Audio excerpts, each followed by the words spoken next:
Bonjour, je suis Didier Mazier. Nous allons aujourd'hui voir ensemble comment obtenir ce genre d'image que l'on peut qualifier de crémeuse, donctueuse, en utilisant des incrustations en dégradé. Au passage, nous verrons que ces incrustations en dégradé peuvent nous servir à faire beaucoup d'autres choses. Et nous allons donc travailler ensemble pour décomposer les différentes manipulations que nous allons avoir à faire. Nous allons donc supprimer nos différents éléments et revenir à l'image originale. Nous avons donc ici un arrière-plan blanc et puis nous avons notre image qui est également sur fond blanc. Nous allons nous intéresser aux couches. Nous allons aller voir ce qui se passe au niveau des couches. Donc je vais supprimer les deux couches que j'avais créées tout à l'heure lorsque j'ai préparé cette session. Et nous allons, au niveau de ces couches, nous intéresser pour commencer à la couche du RVB. Si nous cliquons sur la vignette de la couche avec la touche commande sur Mac ou PC contrôle, nous allons récupérer les parties claires de l'image. Nous allons maintenant créer une première couche qui va être une couche alpha. Et sur cette couche alpha, nous allons pouvoir remplir les parties claires de cette image, bien entendu, avec du blanc. Et ça va nous faire apparaître notre image en noir et blanc, mais je dirais de manière assez fine. Donc nous allons pouvoir maintenant éventuellement durcir cette image, soit en assombrissant les tons foncés et puis également en éclaircissant les tons clairs, mais au préalable, je vous conseille de dupliquer cette couche alpha parce qu'on en aura besoin tout à l'heure. Et une fois qu'on l'aura altérée, il sera intéressant de pouvoir récupérer la couche originale. Donc sur cette couche alpha, nous pouvons éventuellement la durcir. Pour la durcir, nous pouvons intervertir la sélection. C'est-à-dire que nous allons maintenant ici sélectionner les parties sombres de l'image et remplir ces parties sombres de l'image avec du noir. Et vous voyez qu'ici, on a durci quelque part cette image. Alors on pourrait également revenir sur les parties claires et remplir plusieurs fois avec du blanc de manière à pouvoir l'éclaircir également. Mais disons qu'elle nous intéresse comme ça. Nous allons d'abord récupérer cette sélection dans sa totalité. Donc en cliquant ici sur la sélection de la couche.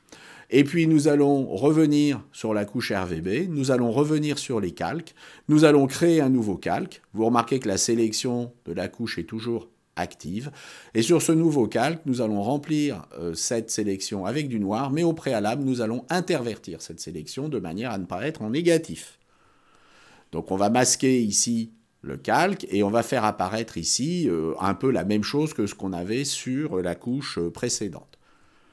Une fois que nous avons fait ça, eh bien, il va falloir placer un dégradé. Nous allons l'incruster, ce dégradé. C'est là où ça devient intéressant, car ça va être en fait un effet, et que cet effet d'incrustation de dégradé est un effet sur lequel on pourra revenir. Il ne sera pas définitif.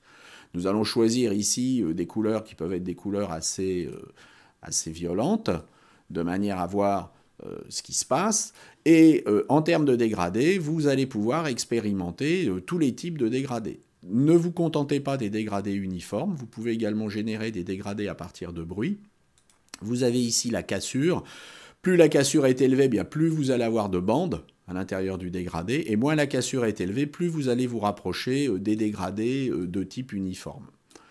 Donc avec une cassure à 25, 30, 35 degrés, on est à peu près bon. Et puis vous pouvez générer ici des dégradés aléatoires, ce qui est extrêmement pratique, car ça va vous permettre de trouver rapidement chaussure à votre pied, quelque chose que vous souhaitez utiliser. Nous allons pouvoir, une fois que vous aurez choisi le dégradé qui vous intéresse, faire OK, et vous pourrez faire varier ici l'angle du dégradé. Vous pourrez également faire varier son échelle, et vous pourrez également faire varier ici son mode de fusion.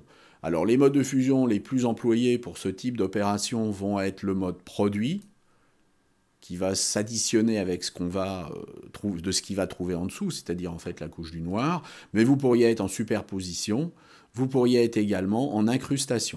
Alors là, en ce qui nous intéresse, nous personnellement, on va se mettre en mode tout bêtement normal et on va récupérer notre dégradé.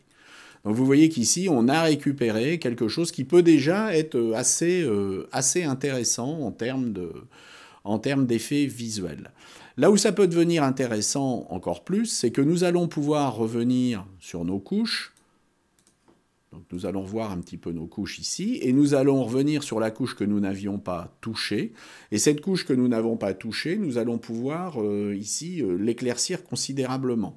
Nous pouvons récupérer les parties claires de l'image et les remplir avec du blanc, de manière à éclaircir un petit peu notre image. Alors on pourrait le faire 2 fois, mais ça me paraît un petit peu exagéré. Donc ici, vous voyez qu'on a quelque chose qui est différent, on va désélectionner, de l'image qu'on avait utilisée pour le dégradé. Donc l'image pour le dégradé est assez forte, puisqu'on veut que notre dégradé soit sur tous ces pixels de manière assez forte. Et puis nous allons ici maintenant avoir une sélection qui va être beaucoup plus claire.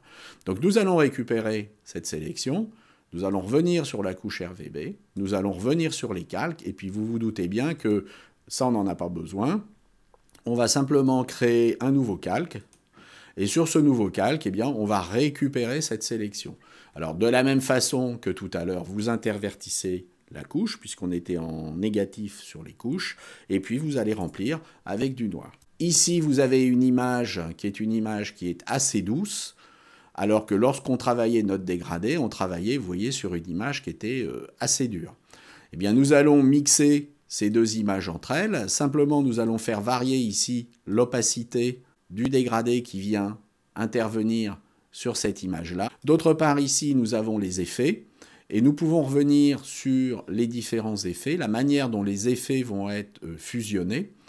Alors, ces effets, vous les avez également quand vous êtes sur la gestion de votre incrustation en dégradé. Mais on ne pense pas souvent à cliquer sur cette ligne et qui va nous permettre ici de gérer l'apparition et le masquage des pixels pour les 2 couches, c'est-à-dire les couches du calque qui est ici et les couches du calque qui est là.